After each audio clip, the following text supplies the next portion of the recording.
Welcome to a New Mexico PBS Election 2020 special as we sit down with the candidates in the race for the state's first congressional district. Incumbent and Democrat Deb Haaland and Republican challenger Michelle Garcia Holmes. I'm New Mexico in Focus host Gene Grant. Congresswoman Haaland made history 2 years ago, becoming the first Native American female elected to the U.S. House of Representatives, followed shortly by Sharice Davids in Kansas. Ms. Haaland is also a former head of the state Democratic Party. Michelle Garcia Holmes has run unsuccessfully in the past for lieutenant governor and Albuquerque mayor. The two candidates are running to represent the first congressional district, which covers most of central New Mexico, including Bernalillo and Torrance counties, as well as parts of Sandoval, Santa Fe, and Valencia counties. Our goal for the next hour is simple: to learn more about the candidates and their stance on some of the important issues of the day. The order of our in-depth interviews was decided by a coin flip. We'll begin with incumbent Deb Haaland. Representative Deb Haaland, thank you for coming to the New Mexico PBS studios. Thanks for having me. Appreciate you being here. Yeah. First question, as a country, you know this, we seem to be more divided than ever. You've experienced this in Washington, no doubt. While individual representatives, the popularity is maybe going up a little bit, only about 1 in 5 Americans think Congress overall is doing a good job. Why is it important for voters to send you back to Washington, D.C.? And if you win this election, how will your work restore that trust and bring people together? Thank you so much for the question. Well, first of all, I'm one of the highest rated freshmen in Congress for bipartisan legislation. I reach across the aisle every chance I get. One of my mentors is Tom Cole, a Republican from Oklahoma. He's from the Chickasaw Nation. Now that there's 4 Native Congresspeople in the House, we collaborate all the time to make sure that we're, putting good legislation forward. I think that most members of Congress can agree on Indian issues. Those are very, very bipartisan issues. We start there, but certainly some of the legislation I've had to protect our environment have been bipartisan. I'm on the House Armed Services Committee. The National Defense Authorization Act, which I've been privileged to pass twice in our committee and on the floor, have always been bipartisan. I have amendments that Republicans have signed on to. I feel very strongly that reaching across the aisle, it includes more people. We want what's best for New Mexico, and I just feel that going back to Congress next term, the 117th Congress, I will be able to continue to build my relationships, and I think that's good for New Mexico. You did decline our offer to have this candidate comparison happen as a debate. I'm curious why. Well, I appreciate that question.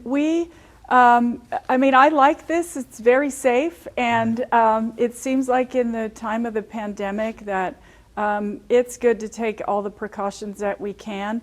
Additionally, I feel very strongly about my relationship, if you will, with my constituents. We've had many opportunities before the pandemic, town halls in person, since the pandemic, telephone town halls, lots of Zooms with my constituents, roundtables and the like. So I feel very strongly that my work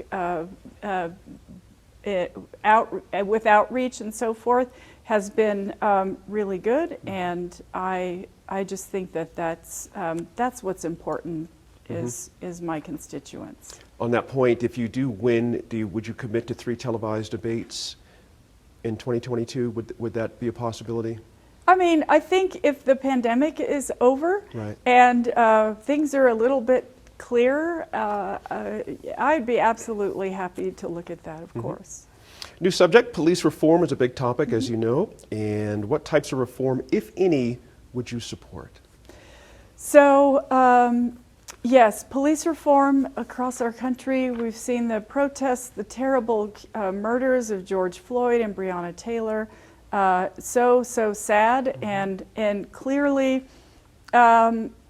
Black Lives Matter, right? We have seen that predominantly these murders that take place by police are geared toward Black citizens. We want to I think it's a time of reckoning in our country right now where all of us need to stand up and say, We want racial justice. We're tired of racial injustice. So I was honored to sign on to the George Floyd Justice in Policing Act.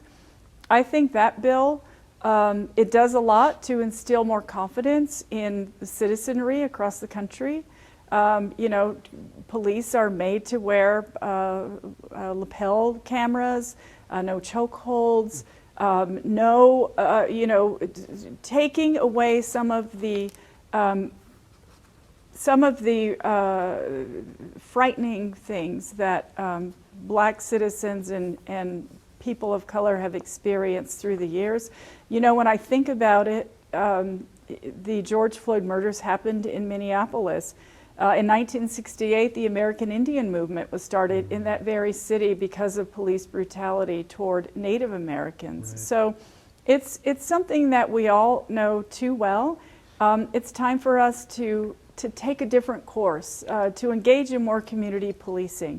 I was able to walk the beat with Albuquerque Police Department officers for the ECHO program, which I think is an amazing program right here in downtown Albuquerque. It connects people with the services they need. I'd like to see that more than just throwing people in jail, perhaps. But I think that working on those community efforts would really make a difference for our city and for our state. Do you support the idea of changing qualified immunity? Does that need a change in your view? Well, I think that, I mean, look, it is, I think it does need to change. We have seen, I mean, look at the murders that have happened thus far. So many of those murders did not have to happen. I think with enhanced police training and all of the other issues that we'd like to see police departments have the tools for, perhaps murders will go down. And qualified immunity won't necessarily be a big issue. We would like to see that happen. We would like to see more tools that police officers can use instead of violence right out of the gate. Right. As you know, Operation Legend is in town, so to speak. It's been part of the program from the administration, multiple cities, but Albuquerque is included. First off, your opinion of Operation Legend, is it effective? Is it an effective crime tool? Do you support it or not support it? So I want to, Operation Legend, it just came off the heels of the federal officers in cities like Portland. Right. Everybody was scared of those officers, you know, unidentified in unmarked cars, picking people up off the streets and absconding them in unmarked vans and driving away. That was a really frightening thing that Americans had to watch on TV. And so when Operation Legend was set to come to Albuquerque, of course we're going to be worried about people's civil rights and making sure that they're going to operate in a fair and just manner, and a legal manner, I should say. I think that Operation Legend, I would have liked to seen it more inclusive. I would have liked to seen Mayor Keller at the table instead, and the Albuquerque Police Department. Right. Federal officers should be working to be inclusive with all of the, we have city, we have state, we have county, we have tribal police, we have the BIA police here in the state. I think they should have had an opportunity to all weigh in on the program and how it was going to go instead of just having one sheriff as the contact person. Right. So I think that future programs such as that, I'd like to see more input from folks on the ground to ensure that it's not going to violate people's civil rights, that it's not going to racially profile people. So we'll see in the end if it was successful. Right. New topic, climate change. Pardon. New Mexico, as you know, is experiencing some pretty severe drought, and it looks like that's not abating for any time soon. We've got drying rivers. As you know, the Rio Grande is in some parts dry right now, and maybe right through Albuquerque at some point soon. The fire season's longer, the water challenges, extreme heat, but we're also a major contributor to climate change as a state heavily reliant on oil and gas drilling. How can New Mexico balance the economic benefits of drilling with the major costs of fighting fires, the economic impacts of the ag industry, and all the other current and future costs of dealing with climate change? Can we balance all those things in your view? Well, I think we should absolutely try to balance them. I mean, currently we have the biggest methane cloud hovering above our state in the northwest corner of the state. That's right above the Navajo Nation. And if you notice, the Navajo Nation suffered a terrible, terrible influx of this pandemic on their tribal lands. I think that here in New Mexico, with over 300 days of sun per year and an abundance of wind, the wind is never going to go away, the sun is never going to go away. We should make use of those natural resources to build on our renewable energy economy. Right now, the price of oil fluctuates, and whenever it does, it affects the funding that goes into for New Mexico. If we had a steady source of revenue, such as if we were to move to a renewable energy economy, I think it would the diversification would help us. It would certainly provide cleaner energy, and it would provide more thousands and thousands of jobs for New Mexicans across the state. I don't want to see one person go without a job, and I don't think we need to sacrifice jobs by moving to a renewable energy economy. I just don't see that, and people who say that, I think they're just trying to scare us. We should be able to move to a renewable energy economy, create lots of jobs, high-paying jobs with benefits, it could clean our environment, and preserve it for future generations. One last thing I'll mention is our 30 by 30 resolution to save nature. Vice President Biden has adopted that into his platform. That would conserve 30% of our lands and waters by 2030. And that would ensure that we are moving down the amount of carbon that goes into our atmosphere. Right now, our public lands emit 25% of carbon into the atmosphere. We need to change that. National labs, I want to talk about that for a second. President Trump has aggressively expanded the deterrent role of the nation's nuclear arsenal, certainly. And here in New Mexico, that means hundreds of millions of dollars in jobs for Sandia and for Los Alamos. Does America's nuclear stockpile need to be as large as it is currently, in your view? No, I mean, I don't believe it does. What I'd like to see Sandia National Labs and Los Alamos is to work on solutions to climate change. You know, we have, I think Los Alamos has some statistic, there's more PhDs per square foot than in any other place in the country. I think we can use all that brain power to address the issues that we are experiencing right now. Climate change is the existential threat of our time, and we have to get a handle on it. And moving funding toward those specific programs, I think would make a world of difference to our country, to our state. Much like renewables you just mentioned, though, is there an idea that perhaps as that arsenal and those jobs that go with it go down, or is there another way we can replace those jobs so that they stay stable, or they actually the amount of them go up? Yes, I mean, look, there's no end to the missions that we could add to Sandia Labs or Los Alamos. I think it's time that we added missions that would protect our planet and move us to a better future. So I'd like to explore that in my next term.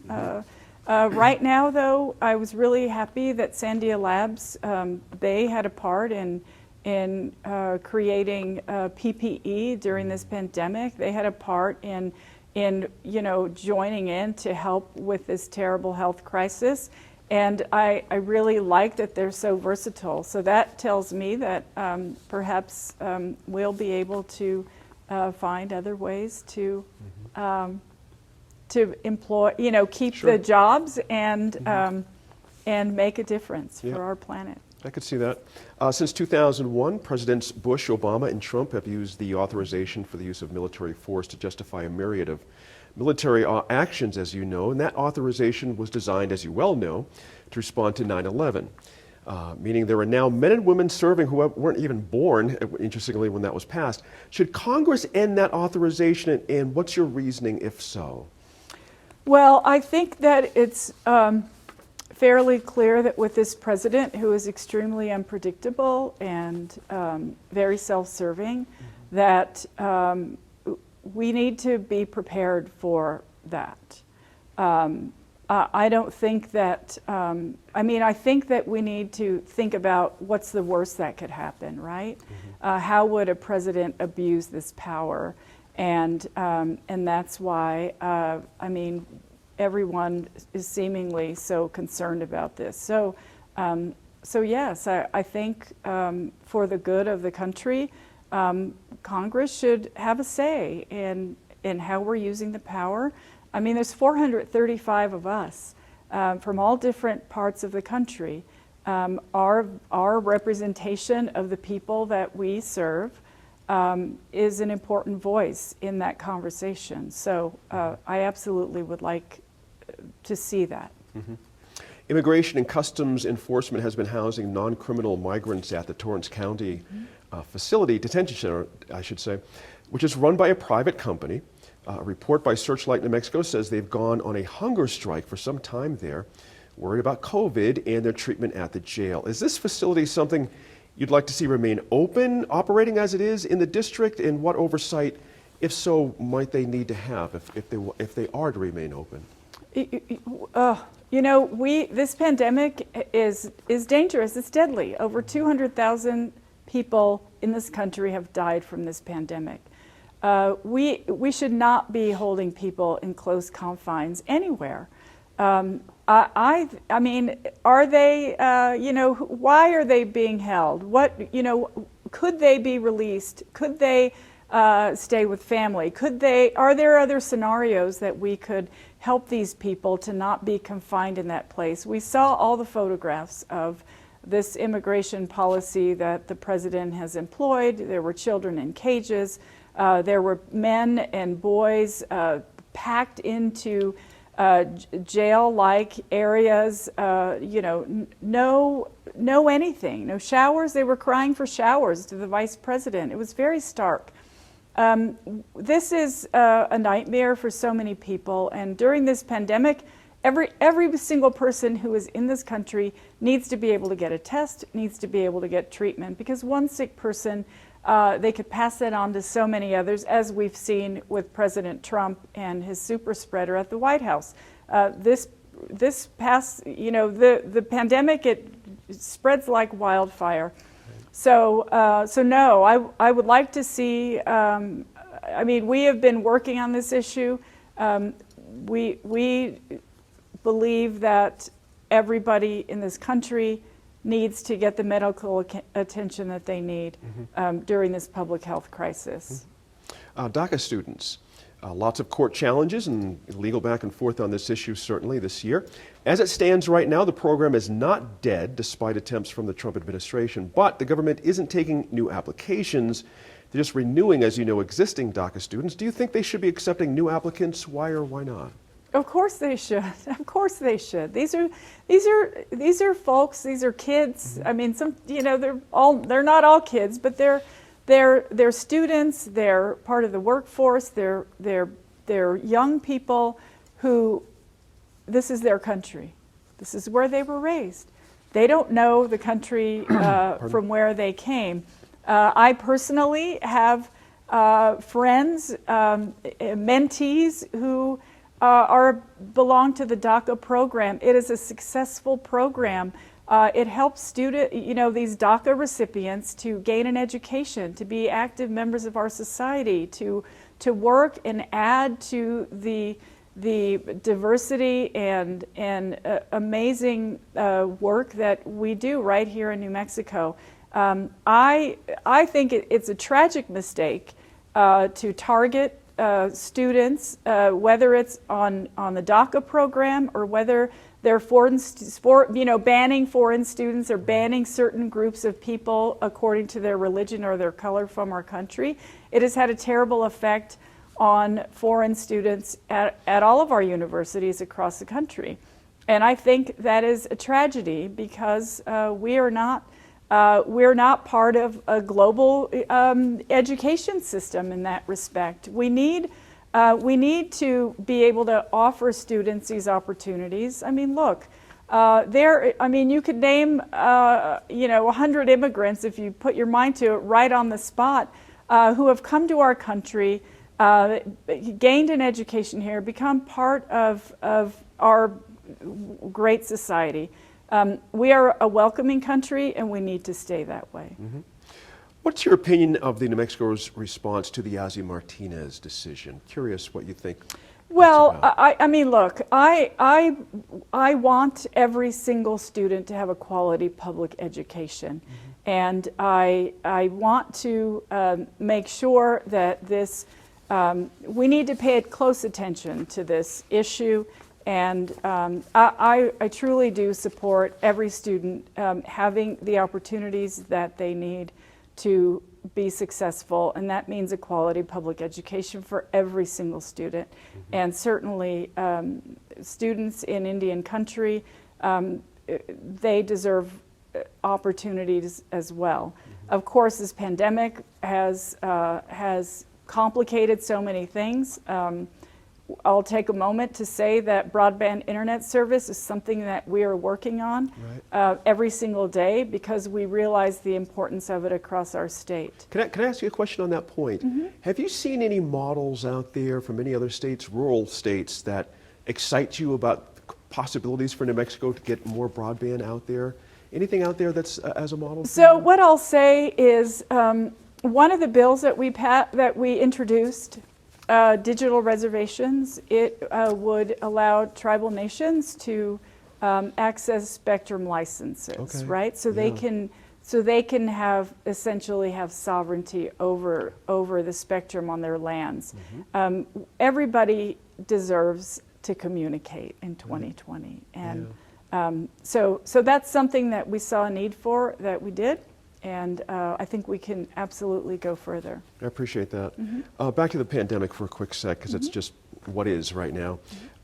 What does New Mexico need to do better to address COVID-19? Is there something in our approach that you think could be improved? I think that Governor Lujan Grisham has done an excellent job on messaging, on listening to the scientists, on making sure that we are hearing directly from the scientists. In fact, I have had many telephone town halls where I had doctors and scientists on my calls where my constituents could ask direct questions. Everybody needs to wear a mask. I mean, we're all citizens of this state, and we have to be part of the solution. Having folks running around without their masks, saying it's their right not to wear a mask, it is our obligation to keep other people safe. And we do that by joining hands and saying, yes, we're all going to fight this pandemic.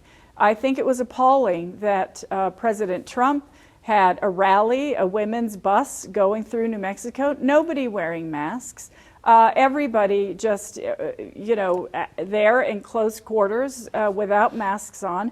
I think it's appalling that the Trump campaign flouts the mandates and the laws here, and I really feel that everybody needs to do their part to tamper down this pandemic. As you might know, we've had an increase in cases lately. People are getting a little too lax about this. I wear a mask everywhere I go, even when I walk my dog. I just am not taking any chances, and I think we all need to keep in mind that we have a responsibility to our fellow citizens. The folks should know as we're taping this, your mask is not a foot away from you. All of your staff came in masked, and we're all masked as well, so just in case anybody doesn't know that. Yes, and we're at least 10 feet apart. Exactly right. So we appreciate that, absolutely. Yeah. However, this pandemic does underscore something you've known for years about Native populations being underserved in many ways. This has really highlighted a whole lot of problems in Indian country, as you mentioned. What programs can be boosted to help address this? So the pandemic in Indian country. Yeah. So I mean, look, the tribal nations, they need funding. They know their communities better than anybody, Right. and the tribal leaders need to be able to access funding so they can take care of their communities. There's different needs in each communities. The Navajo Nation, for example, there are people. Many people, hundreds of families on the Navajo Nation without running water. Right. That's a problem, and it's a sad problem.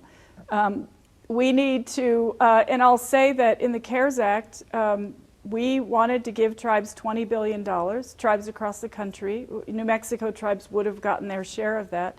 The White House came back with zero. They didn't want to give tribes anything. So we fought. Senator Udall and the rest of our delegation, we all pitched in. We stopped what we were doing. We made phone calls to everyone we knew, Republicans included, and I am grateful to my Republican colleagues as well because they cared enough to help us to move that issue forward. We were able to get $8 billion, not quite enough. The HEROES Act that we passed had $20 billion. It's sitting, it's not going anywhere because Senator McConnell doesn't want to move that bill. But what the tribes need right now is they need funding. They need funding for their own communities. The Indian Health Service needs funding so they can come into the present day. They have one of the most antiquated IT systems. It's not their fault. The federal government needs to fund things like that so they can serve those communities, and so there's a lot that needs to be done. We were, as I said, we were able to get the $8 billion for tribes. It took the Trump administration almost 3 months to disperse that amount, which is unfortunate as well. Luckily, Governor Lujan Grisham has done an excellent job, and the Indian Affairs Department at the state has really stepped up to help those communities, Indian communities across the state. We'll just hope that that we can keep pushing and getting them the funding they need. Mm-hmm. We've got a minute. I always like to ask this of sitting elected folks. Is there any undone business for you if you get back into the seat? Is there something burning in you that you just want to get right back at if you get back into the Congress? Absolutely, yes, of course. You don't, your legislation doesn't time just, Right. when your term is about to end. I was very fortunate to get 2 bills on missing and murdered Indigenous women passed just the week before I came back to New Mexico. The Not Invisible Act of 2019, which creates a commission to study the issue and give recommendations, and Savannah's Act, which pertains to data sharing between all of the law enforcement agencies. Those 2 bills, we got past the finish line. They will be signed into law. This is an issue that's been happening in our country since the late 1400s when Europeans came to this continent to colonize native people here. It's going to take many pieces of legislation to remedy, and so I will continue to work on that, continue to work on my broadband for all work, and of course climate change. There are many bills that we need to get through. I've introduced a number of them. We need to get them past the finish line as well. Representative Deb Haaland, thank you very much for coming in. Thank you. We really appreciate your time. Thank you. Absolutely, our pleasure. Congresswoman Haaland faces off against Republican Michelle Garcia Holmes in this year's election. She won the nomination by beating out 2 opponents in the June primary. Along with running for public office in the past, Garcia Holmes was the chief of staff for former New Mexico Attorney General Gary King and is a former detective with the Albuquerque Police Department. Michelle Garcia Holmes, welcome to the New Mexico PBS studios. Glad to have you. Thank you. Thank you for having me here Absolutely. today. I really appreciate it. You got it. As a country, first question, we seem to be more divided than ever. 1 in 5 folks feel that Congress is not getting the job done. I'm sure you've seen those polls. If you win this election, how will you work to restore trust and bring that faith back? You know, it's going to take a lot of work. I really think it's going to take a lot of work. I worked with the New Mexico Attorney General's office. I was chief of staff there, and so I've had a little bit of experience in, you know, trying to find common ground. I worked 8 legislative sessions while I was there at the Attorney General's office, and it takes just meeting with people, bringing people to the table, coming up with common sense solutions, and really talking about the issues. And trying to stay away from the emotionally charged words, name calling. You know, it's really sad where our country has gone. I mean, just watching the presidential debates and the name calling and things like that, I want to get away from that. I want to get back to those old days where, you know, we watched our congressional delegation, they'd run across the hall back and forth. You know, I've worked with Senator Bingaman, I've worked with Senator Schiff, and different senators, and it doesn't matter what party you come from, at the end of the day, you have to work together, find common sense solutions, and help the people, bottom line. That's what Congress does. It's supposed to serve the people. It's the people's house. Next question, do you trust New Mexico's election process? And if not, have you seen signs of voter fraud in our state? Actually, I'm going to refer back to when I worked with the Attorney General's office. Yes, we did have several cases of voter fraud while we were with the Attorney General's office. And we had a criminal investigations division that would investigate that, make referrals to our federal agencies and the appropriate agencies to inquire about those issues. You know, I just think we need to tighten things up. I think we need to keep an eye on things and really look at new technology and better ways that we can tackle those issues so that the public actually has confidence in our system. You know, every vote should count. Do you trust the system as it stands now? You know, I have my doubts. I prefer voting in person. Sure. I still prefer doing that. I don't know if it's so much the fun of it or the fact that I have my doubts, but I like looking at my ballot going into that machine and watching it be counted. Last month, you spoke at a rally for the president. I'm sure you recall that. There were 2 issues to talk about in regards to that, regarding public health and the pandemic, certainly. First, only a small number of people at that rally were wearing masks, and those are required by law, as you know, at a gathering that size. Why were you exempt? I don't feel like I was exempt. I have a mask with me all the time. I actually had my mask with me. I don't know which rally you're talking about, though, Gene. Right. Which one are you talking about? The rally for the president, there's only one I can think of that was... I was at a women... The bus tour rally? Yes, the bus tour. Okay. Yeah, I was donning my mask and did remove it to talk to the press, to drink water and that type of thing. There were a lot of individuals who didn't have masks at the rally. However, you know, I believe in, you know, allowing people to have a choice and have the freedom to do what they want to do. I think people, though, need to be responsible and, you know, take into consideration, like I spoke to you earlier, I have an elderly mother. You know, we wear our mask, we're very, very careful. It's one of those things, I think we should have been practicing a lot of these types of behaviors just to prevent people from catching colds, catching the flu. So definitely, you know, I do believe in wearing a mask. You're a former police officer, of course, and should it be up to people to choose which laws and orders they follow? I mean, I hear what you're saying, but there are penalties for these things. And given, let me give a follow-up on that too.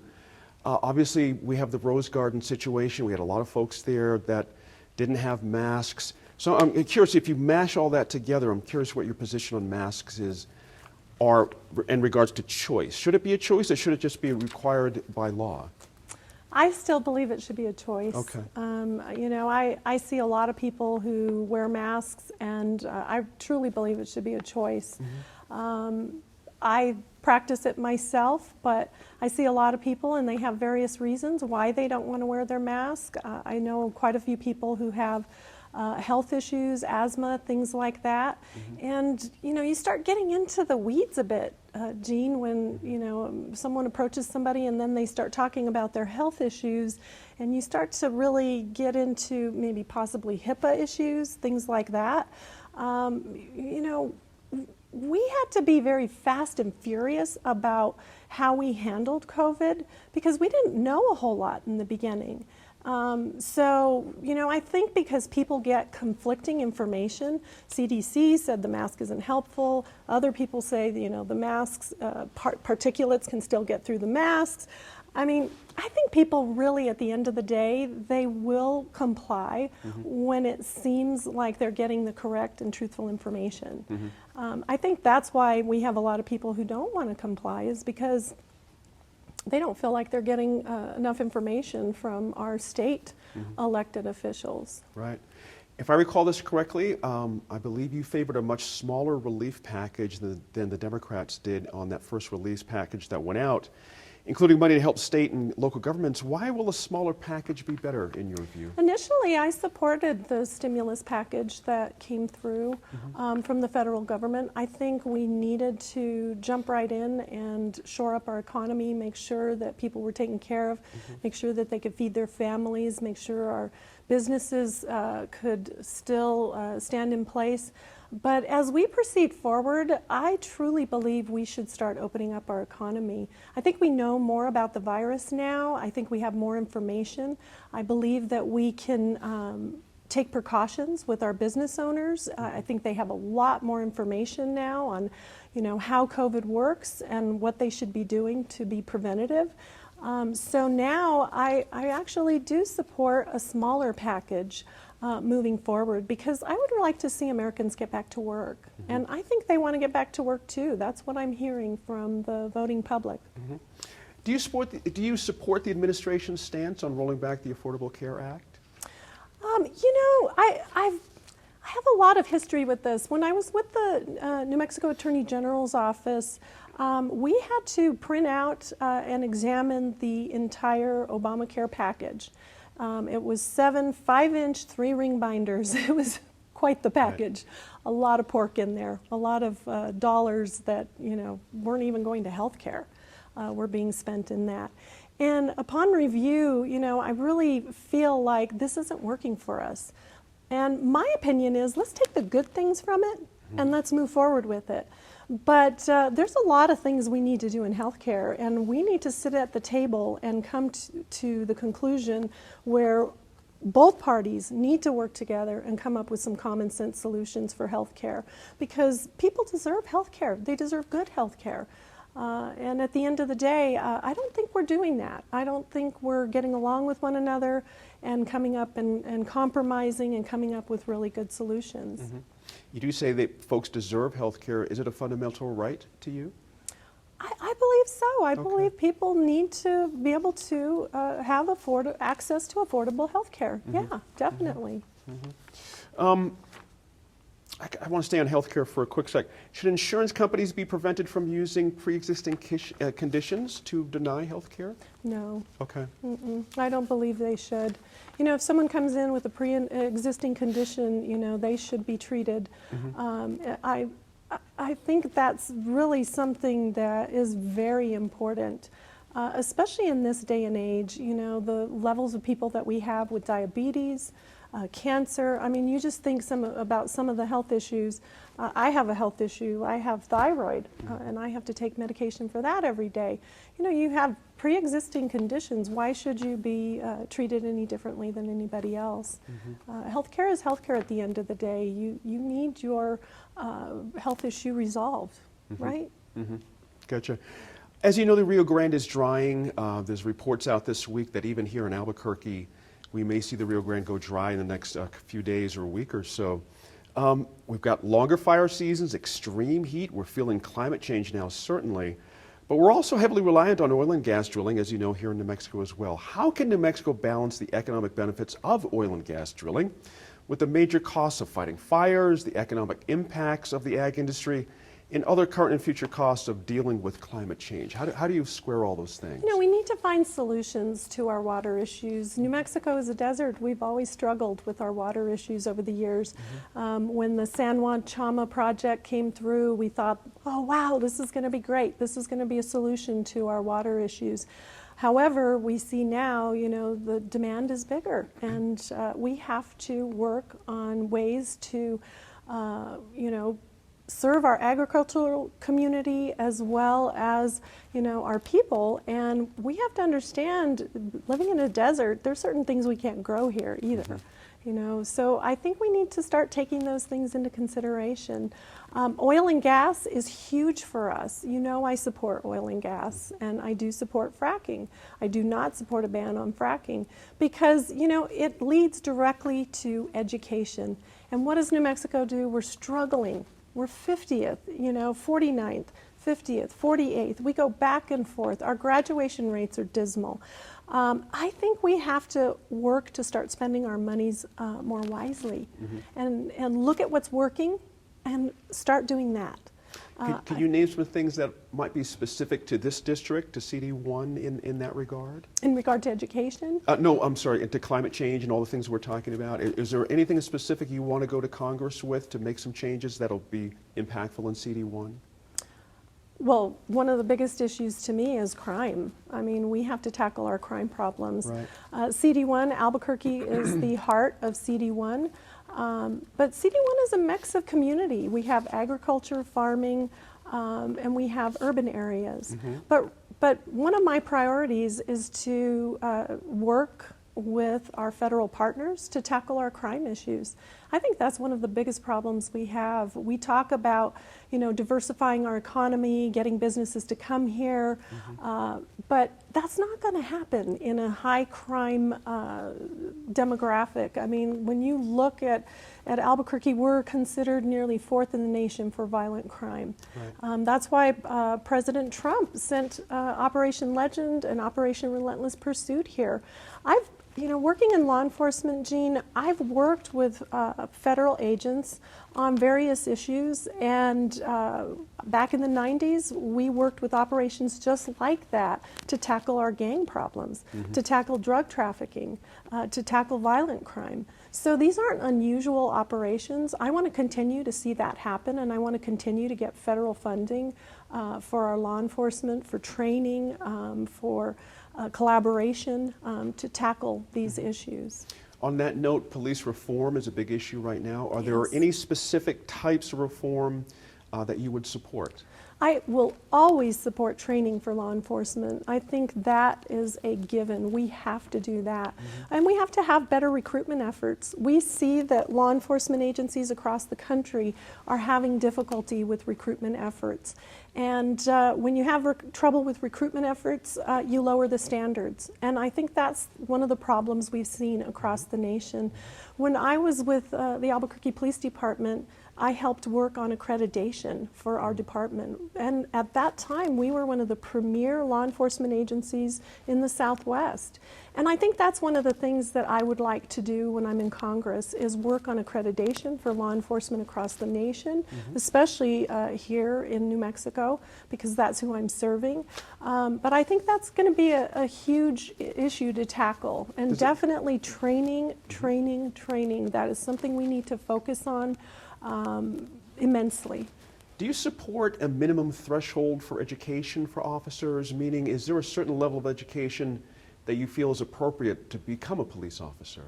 You know, I became a police officer, graduated from high school, worked for several years for the federal government, and then applied to the Albuquerque Police Academy. I consider myself a great recruit. I did a good job with the police department. I was given several accommodations throughout my career. I loved working in law enforcement. I think recruiting efforts are really the focus in making sure you put officers through the proper process of recruiting and the proper testing is done. That's how you get really, really good recruits. A lot of times people want to say, oh, well, we want mandatory 2 years college education, or we want mandatory degrees for law enforcement officers. But, we're just not that kind of community, in my opinion. I think having an officer come from the local community, I was born and raised here. You know, I lived here all my life, graduated from our schools here, and went into the police academy. And I didn't see I've seen a lot of officers do the same, and I don't see that as a problem. Okay. I think it reverts back to, like what I told you, training. Training as you go through the law enforcement process and recruiting the right officers is key. Do you think we need to reform qualified immunity for officers? What's your opinion on that? No, I really feel like we could probably take a look at a few things in the qualified immunity arena and strengthen them. And that's my personal opinion. You know, I worked in law enforcement as a commissioned policewoman for 30 years, Jean, and it's not like it's anything unusual. Elected officials have qualified immunity, judges, prosecutors. This isn't anything unusual. I think that, you know, when an officer is operating in good faith within their policies and procedures, they should be covered under qualified immunity. That's important. Should we be looking at how police departments are funded? As you know, it's a big call out there to move around resources. What's your thought there? Should some of those resources be going to other parts of the department, other issues that could help police officers? What's your sense of how funds are used and should be used? In this day and age, it's really tough. I mean, we're facing a lot of economic issues. You know, our governments are struggling due to COVID. You know, I think that's probably a question we should broach down the road when we're doing better economically. Right now, defunding police is not an option. I do not believe in that. I do believe we need to continue to fund our police departments appropriately. And, you know, in this day and age, we're suffering from a crime epidemic, you know, right in the middle of my district. So that, to me, is not an option. President Trump has aggressively expanded the deterrent role of the nation's nuclear arsenal, and here in New Mexico, that means hundreds of millions of dollars more for Sandia and Los Alamos, certainly. Does America's nuclear stockpile need to be as large as it is? You know, I think we need to take a look at that over time, but I agree with what the president is doing there, and it means good jobs for New Mexico. It means more money in our coffers, and to me, if we expand the mission of the labs, then, you know, I'm for it, especially if it's going to have a positive effect on New Mexico. Since 2001, Presidents Bush, Obama, and Trump have used the authorization for use of military force to justify a myriad of military actions, certainly. The authorization was designed, as you remember, to respond to 9/11, and meaning there are now more men and women serving who weren't born when it was passed, interestingly. But should Congress end that authorization, and what's the reasoning, if no? I haven't given that a whole lot of thought, you know, just broaching it, just hearing the question now. Sure. I'd like to take a look at that and examine it a little bit more before I'd give you an answer on that. But I think we always need to strengthen our military. I have a son in the military. We need to keep it strong. We need to keep the funding going. And we definitely need to take care of our veterans who have served our community. Immigration and Customs Enforcement has been housing non-criminal migrants at the Torrance County Detention Center, which is run by a private company. A report by Searchlight New Mexico says they've gone on a hunger strike for a time, worried about COVID and their treatment at the jail. Is this facility something you'd like to remain operating as it is in the district, and what oversight might you recommend if so? Yes, I think that facility, it's very important for the community. This is good paying jobs.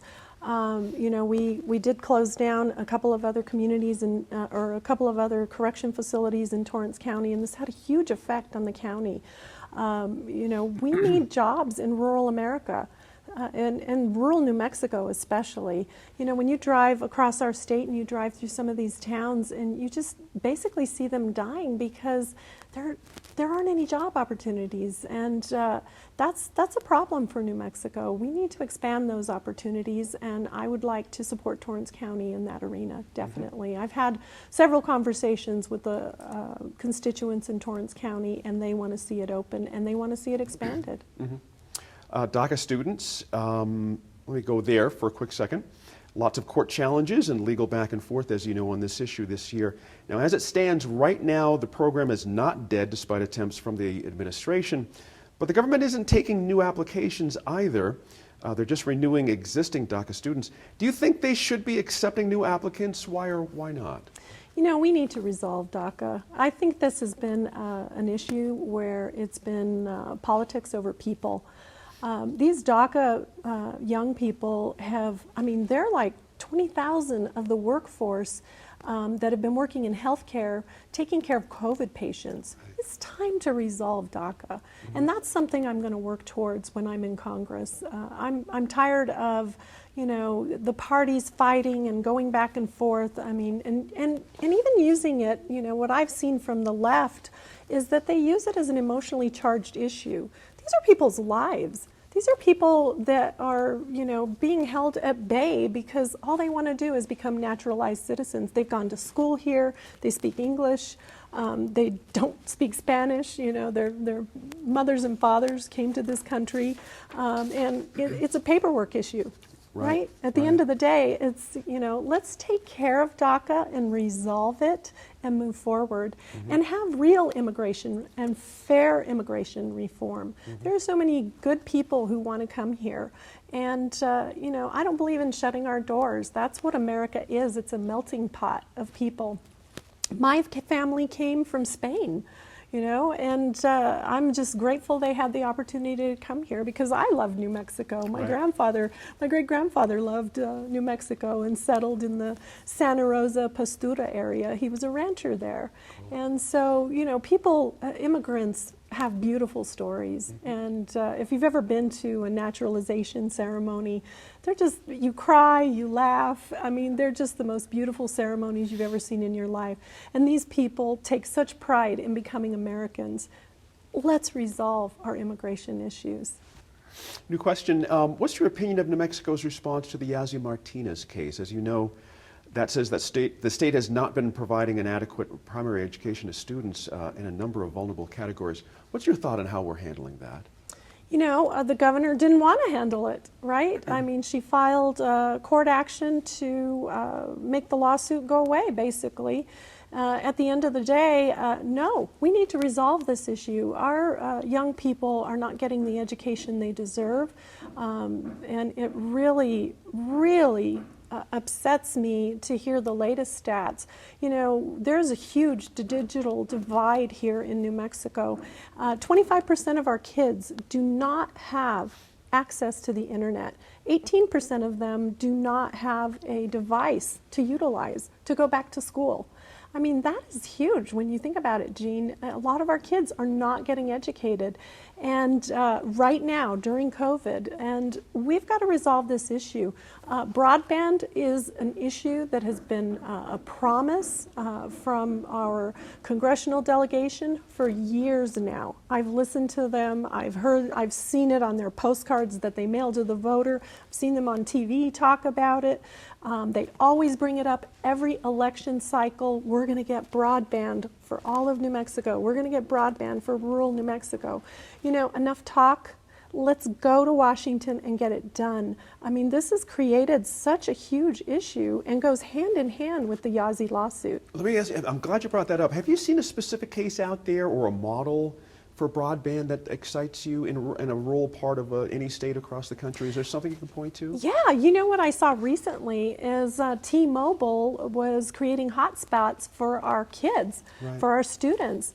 Why can't we expand that? Why can't we make that happen all across our state? I really was excited when I saw that on the national news the other day. Santa Fe was a location selected by T-Mobile to help those students who didn't have access to broadband. So I would like to look, you know, and work collaboratively with the private sector, and let's see what we can do. Let's start throwing those ideas on the table and have an active discussion about that and get it done instead of just talking about it every election cycle. As a veteran of law enforcement, I'm curious, is there such a thing for you as sensible gun control? Is that a possibility? You know, I believe in the Second Amendment, Jean. I've carried a firearm since I was a young girl. I hunt, I you know, do sporting activities with firearms, things like that. I think we need to keep firearms in the hands of law-abiding citizens. I think we need to increase penalties for those who commit crimes with firearms, and then have some more active discussions about that. You know, I'm not closed-minded, but as far as I believe right now, it's one of those issues that's near and dear to my heart. And law-abiding citizens have the right to bear arms, and I believe in our Second Amendment. Why do you want to be in Congress? What moves you to do this? You know, it's interesting you asked that. This is an office that I actually originally looked at many, many, many decades ago. Well, maybe not that many. I don't want to tell people how old I am, but you know, it always has interested me. You know, to be able to serve and to be able to serve people in Washington and in America, but then to come back and serve your own community. You know, I've been in public service all my life, and I've seen the problems over the years, having been, you know, a resident of New Mexico all my life, raising my kids here. I raised 5 kids here. You know, we have a lot of issues. I know the public school system. I believe in school choice. You know, some of our kids went to public school, some of them went to private school. And I look at all the different issues that we have, and I really feel like, you know, I'm not ready to retire. I have all this experience under my belt, having served with the Albuquerque Police Department, having served as Chief of Staff with the New Mexico Attorney General's Office, working on legislation. I helped pass the first human trafficking bill for the state of New Mexico. I started the first statewide government corruption division when I worked under Attorney General Gary King. And to me, there's so much more to do in New Mexico. And because I have all of that experience, I would love to take that to Washington and serve District 1. Let me ask you this then as a final question. If you win, will you pledge to have at least 3 televised debates when you run again? Absolutely. Okay. And let me tell you why, Gene, because, you know, I believe in term limits. And if you get into Congress and you're not serving your community, you're not bringing back money to your community, you're not fulfilling the promises that you made to your community, it's time for you to go. And I think our congressional delegation needs to answer to the public. Tell them what they've done. Tell them why they have voted the way they've voted. You know, my opponent has a terrible record of voting in Congress when it comes to crime issues. And she needs to answer for that. And, you know, we will be on one debate platform. She did agree to do one debate with a television station and Albuquerque Journal. And she will be asked by me why she hasn't fulfilled her promises and why she, you know, is so against fighting crime in this district, being that it's probably one of the #1 issues. Michelle Garcia-Holmes, we appreciate your time. Well, thank you, Gene. Thanks for the interview. I really appreciate it. It's our pleasure. We thank you for watching this Election 2020 special, a conversation with the candidates for the 1st Congressional District. We invite you to tune in this coming Sunday, October 11th, when we sit down with the candidates in the 2nd Congressional District. Also, watch on air and online Sunday, October 18th at 6 p.m. for our debate with the candidates in the U.S. Senate race. And a reminder to follow all of our local election coverage at NewMexicoInFocus.org. You can also keep up on all the national news with the PBS NewsHour. Just head to nmpbs.org. Now, early in-person voting starts on October 17th here in New Mexico. Absentee voting began this past Tuesday, and you can still apply for an absentee ballot up until October 20th. We encourage you to vote and to be as safe as possible while you are making your voice heard at the polls.